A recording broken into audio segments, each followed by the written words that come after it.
আসলে এই জায়গাটা আমরা যদ্দূর জানি যে বধ্যভূমির জায়গা, যেখানে একটু অন্যদের সাথে একটা কনফ্রন্টেশন আছে। তো এই কারণে গিয়ে হয়তোবা কাজগুলো হয়তো ফাইনালি হচ্ছে না। তা আমরাও এটা দেখছি, এটাকে কিভাবে একটা ফাইনালাইজ করা যায় জায়গাটা নিয়ে।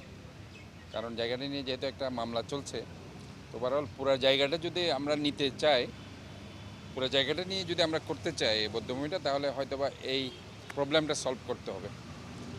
তো এটা এখন আমরা এটা নিয়ে চিন্তা করছি কিভাবে এটাকে এক্সটেন্ড করা যায়। আর যেটা ইতিহাস সেটা হচ্ছে যে 10ই নভেম্বর 1971-এ বিশেষ করে পাহাড়তলি অঞ্চলে পাঞ্জাবি লেন, বিহারি লেন, আকবর শাহ লেন, ওয়াইল্ডলাইফ কলোনি সব মিলিয়ে এখানে একটা বিশাল হত্যাযজ্ঞ হয় এবং সেখানে তারা মাথার খুলি পাওয়া গিয়েছিল প্রায় 100টার উপরে 10 নভেম্বরে। তাহলে এই 10 নভেম্বরে কিন্তু মূল বধ্যভূমিতে যে আজকে আমরা যে আসছি, এখানে মূল জিনিসটা হচ্ছে 71-এর 10ই নভেম্বরে কিন্তু এখানে সবচেয়ে বেশি পাকিস্তানি পায়োনিয়ার ফোর্স নামে যে ফোর্সটা ছিল, তারাই কিন্তু এই হত্যাযজ্ঞটি করেছিল। এবং এই জন্য এই এলাকাটি ইনফ্যাক্ট আমাদেরকে বিভিন্নভাবে আজকে ইতিহাসের পাতায় এই অঞ্চলটি লিখিত আছে।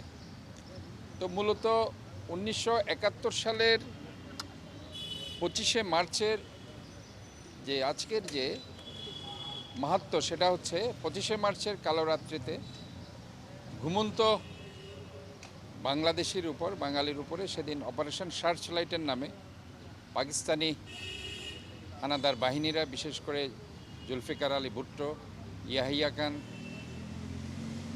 নেতৃত্বে সেদিন অপারেশন সার্চ লাইটের নামে যে পরিমাণ বাঙালিদের হত্যা করা হয়েছিল নির্মমভাবে, সেদিন ইনফ্যাক্ট আমরা যদি এই ইতিহাসটাকে দেখি, সেদিন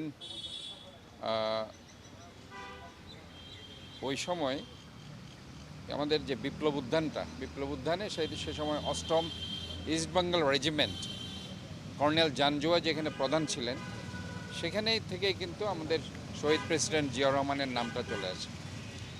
তখন উনি মেজর ছিলেন, মেজর জিয়া। উনি ওনার উপরের যে কর্মকর্তা 8ম ইস্ট বেঙ্গল রেজিমেন্টের, ওনাকে হত্যা করে সেই সময় আই রিভোল্ট বলে সেই 8ম ইস্ট বেঙ্গল রেজিমেন্ট, বর্তমান বিপ্লব উদ্যান, যেখান থেকে উনি আই রিভোল্ট বলে মুক্তিযুদ্ধের সূচনা করেছেন। এবং মূলত পরবর্তী 26শে মার্চ স্বাধীনতার ঘোষণার মধ্যে দিয়ে কালুরঘাট বেতার কেন্দ্র থেকে ওই সাধারণ মানুষ যখন একজন আর্মির কাছ থেকে এই ধরনের একটা ঘোষণা আসলো, এটা সাহসিকতার সাথে তারা সব দিক থেকে যুদ্ধে ঝাঁপিয়ে পড়ল। মোটামুটি এই যে 25শে মার্চে, কারণ বাঙালিরা তো জানে না যে তাদের উপরে একটা হামলা হবে, এই ধরনের একটা অমানবিকতা, পাশবিকতা, এইটাকে কেন্দ্র করে আমাদেরকে আজকে এই যে বধ্যভূমিতে আজকে আসা, এখানে যে বললাম নভেম্বরের 10 তারিখ 1971-এ এখানে মাথার খুলি পাওয়া গেছে, অনেক মাথার খুলি পাওয়া গেছে। এবং ওই নভেম্বরেই কিন্তু হত্যাকাণ্ডটা সংঘটিত। তারা তাদেরকে ব্রাশ ফায়ার করে মেরে ফেলে এবং এখানে এসে তাদেরকে সমাহিত করা। নিশ্চিন্তে খান, স্বাস্থ্যকর অল টাইম পান, অল টাইম হেলদি লাইফ। আমাদের তো উদ্যোগ আছে, এই জন্যই আমরা ইনফ্যাক্ট দেখুন যে 25শে মার্চকে কিন্তু আগে নিয়ে কোনো ধরনের প্রোগ্রাম হতো না। ইদানিং আমরা 25শে মার্চ নিয়ে কিন্তু আমরা কথা বলছি। আমাদের এই যে বিশেষ করে চট্টগ্রামের, আমি একটু আগে যেটা বললাম 8ম ইস্ট বেঙ্গল রেজিমেন্ট, এটা কিন্তু একটা ইম্পর্ট্যান্ট একটা ফ্যাক্টর 25শে মার্চের জন্য, চট্টগ্রামের জন্য। কারণ জানজুয়া যদিও পাকিস্তানি বংশোদ্ভূত যেহেতু আছে, কিন্তু বাকি যারা ছিল তারা কিন্তু বাংলাদেশি ছিল। সেখানে যদি আপনি জিয়াউর রহমানের কথা বলেন, ইভেন কর্নেল ওয়ালি আহমেদের কথাও যদি ধরেন, একজন ক্যাপ্টেন, ওনারা, ওয়ালি আহমেদ তো চট্টগ্রামেরই লোক। তো ওভারঅল সব মিলিয়ে যারা সেখানে আর্মি পার্সনরা ছিল, যদিও পাকিস্তান আর্মিতে চাকরি করতো, কিন্তু তারা দেয়ার ফ্রম বাংলাদেশ, তারা বাঙালি ছিল। যার কারণে আলাদা একটা বাংলাদেশের প্রতি তাদের একটা দেশাত্মবোধ ছিল, দেশপ্রেম ছিল। যার কারণে তারা আগের থেকে একটা রেকি করার সুযোগ পেয়েছিল। আপনারা হয়তো বা অনেকে জানেন না যে জিয়া রহমান সাহেব এই যে ৭১-এর ২৫শে মার্চের আগের থেকে একজন ইঞ্জিনিয়ার, ওনার খুব ক্লোজ ফ্রেন্ড, ওই গাড়িটা নিয়ে উনি ঘুরতো বিভিন্ন জায়গায়, এবং ওই ইঞ্জিনিয়ারের গাড়িটা কিন্তু এখনও পর্যন্ত যেটা ক্যান্টনমেন্ট আছে ওদের একটা মিউজিয়াম আছে, সেখানে কিন্তু গাড়িটা আছে, যে গাড়িটাতে করে উনি ঘুরতো। কাজে এগুলি হয়েছে ধরেন এই এখানে জিয়াউর রহমান, শহীদ প্রেসিডেন্ট জিয়াউর রহমানের যে একটা দূরদর্শিতা আগের থেকে, যেটা আমরা পরবর্তীতে এটা লাগবে না। উনি যখন ক্ষমতায় আসে তখনই আমরা ওনার ভিশনারি পলিটিক্সগুলো আমরা দেখতে পেয়েছি, যেটা উনি ১৯ দফা দিয়েছে, আজকে যেটা তারেক রহমান ৩১ দফার কথা বলছে, আর উনি ওই সময় ২০ শালা পরিকল্পনার কথা বলেছে, যেটি মাহাথির মোহাম্মদ মালয়েশিয়াতে ২০ শালা পরিকল্পনাকে কাজে লাগিয়ে আধুনিক মালয়েশিয়া করেছে। কাজে ওই ধরনের ভিশনারি লিডার আমাদের দরকার, যারা বাংলাদেশকে নিয়ে ৩০ বছরের একটা পরিকল্পনা নিয়ে তারা হাতে নিব, অথবা ৪০ বছরের একটা পরিকল্পনা নিয়ে তারা কাজ করতে পারে। এইটাই মুক্তিযুদ্ধ, ওইটাই জন্য আপনারা যেটা বলছেন চট্টগ্রাম ওই সময় অনেকভাবে তারা প্রিপেয়ার ছিল, একটাই কারণ যেহেতু তারা আগের থেকে এটা বিভিন্ন জায়গায় রেকি করেছে, এবং এখানে চট্টগ্রামের ম্যাক্সিমাম অফিসার কিন্তু ওই সময় সেখানে কাজ করেছে। তো আমরা এটাই বলছি যে এই ধরনের কর্মকাণ্ডগুলো হওয়ার কারণেই সেটা হয়েছে। স্বাধীনতা দিবসের কর্মসূচিটা আমাদেরকে একটু বলুন। আজকের দিনের বার্তাটা যদি একটু বলেন আপনারা।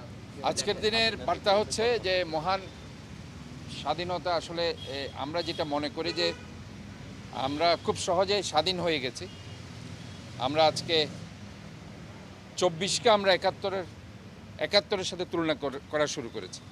২৪ আর ৭১ এক নয়। ৭১ আমরা দেশ স্বাধীন করেছি, একটা নতুন দেশের অভ্যুদয় হয়েছে। আর ২৪-এর গণ অভ্যুত্থানের মাধ্যমে একটি সরকার পরিবর্তন হয়েছে, যে সরকারটি ছিল ফ্যাসিস্ট এবং জনগণ বিরোধী। কাজে দুটোর মধ্যে যথেষ্ট পার্থক্য আছে। ৭১-এর মাধ্যমে দেশ পেয়েছি, ২৪-এর মাধ্যমে নতুন সরকার পেয়েছি, যে সরকারটি প্রতিষ্ঠিত হয়েছে ছাত্র জনতার রক্তস্নাতের মাধ্যমে। কাজে আমাদের বেসিক ডিফারেন্সের জায়গা আমাদের থাকতে হবে, এবং ওই জায়গায় আমি আজকে বলতে চাই যে ৭১-কে অন্য কোনো একটা কিছু দিয়ে বিতর্কিত করার কোনো সুযোগ নেই। ৭১-এর যারা মুক্তিযোদ্ধা তারা মুক্তিযোদ্ধাই থাকবে, তারাই প্রকৃত মুক্তিযোদ্ধা, কারণ তারা তখন দেশকে স্বাধীন করার জন্য দেশাত্মবোধের তাড়নায় তারা সেদিন মুক্তিযুদ্ধে ঝাঁপিয়ে পড়েছিল। ইভেন আমি যদি জিয়া রহমানের কথাও ধরি, উনি যখন আই রিভোল্ট বলছিল, উনি পাকিস্তান আর্মির তখন একজন সৈনিক। যদি দেশ স্বাধীন না হতো, আর্মির রুলসে ওনার ফাঁসি হয়ে যেত। কাজে ওইগুলো চিন্তা না করেও যারা ওই সময় যে ঝাঁপিয়ে পড়েছিল এবং দেশ মাতৃকার টানে সেদিন তারা দেশ স্বাধীন করেছিল। কাজে আমি মনে করি আজকে আমাদেরকে ওই জায়গায় আমাদেরকে ঠিক থাকতে হবে। আমরা জুলাই আগস্টের বিপ্লবকেও ছোট করে দেখার কোনো কিছু নেই। এখানকার মধ্যে দিয়ে প্রায় 16টি বছর যে সরকারটি জনগণের ঘাড়ে চেপে ছিল এবং জনগণের মৌলিক অধিকার, গণতান্ত্রিক অধিকার কমপ্লিটলি ধ্বংস করে দিয়েছিল, তাদের বিরুদ্ধে ছাত্ররা সেদিন 16টি বছর আমরা যারা বিরোধী দল এখনও আছি, আন্দোলন সংগ্রাম করেছি মৌলিক অধিকার, গণতান্ত্রিক অধিকার রক্ষার জন্য। এবং সর্বশেষ 2024-এর ছাত্র জনতা, শ্রমিক, রাজনীতিবিদরা অকাতরে প্রাণ দিয়ে রক্ত দিয়ে সেদিন একটা গণ অভ্যুত্থানের মাধ্যমে একটি নতুন সরকার প্রতিষ্ঠিত করেছে। কাজে আমরা এই মেসেজটা আমি দিতে চাই যে ৭১-৭১-এর জায়গায় থাকবে, যেটাকে কখনো বিতর্কিত করার সুযোগ নেই, আর ২৪-২৪-এর জায়গায় থাকবে। ২৪-এর মাধ্যমে একটি নতুন সরকার হয়েছে, আর ৭১-এর মাধ্যমে একটি নতুন দেশ বাংলাদেশের জন্ম হয়েছে। এটাই আমার মেসেজ আজকে। ধন্যবাদ। আচ্ছা, দ্যাট মিনস সূর্যোদয় এখন তো হচ্ছে ৫টা ৫৫ মেবি ৫টা ৫৫ ডিসি পার্কের পাশে যে স্মৃতিসৌধ আছে, সেই স্মৃতিসৌধে আমরা সবাই শ্রদ্ধা নিবেদন করব। আমরা সেখানে থাকব এবং সেখানে সমস্ত অন্য ডিসি থেকে শুরু করে ডিভিশনাল কমিশনার, পুলিশ কমিশনার, বিভাগীয় কমিশনার, ডিআইজি সবাই সেখানে থাকবেন এবং শ্রদ্ধা নিবেদন করবেন। এটা হচ্ছে আজকের প্রোগ্রাম। আর আমাদের দলীয় যে প্রোগ্রাম সেটা আপনারা জানেন, আগামীকাল সেখানে বন্দর শ্রমিক দলের উদ্যোগে স্বাধীনতা দিবসের একটা কর্মসূচি আসছে। আর 27 তারিখ কালুরঘাট বেতার কেন্দ্র যেখান থেকে স্বাধীনতার ঘোষণা দেওয়া হয়েছিল সেখানে আলোচনা সভা আছে। আমাদের আরো কিছু প্রোগ্রাম আছে। আর আমাদের সিটি কর্পোরেশনের একটা কর্মসূচি ভোর আমরা এখান থেকে 6টার দিকে শ্রদ্ধা নিবেদন করে 7টায় আমাদের মেয়র অফিসে, কর্পোরেশন অফিসে জাতীয় পতাকা উত্তোলন এবং আলোচনা সভা। এবার কি শহীদ মিনারে হচ্ছে না তাহলে?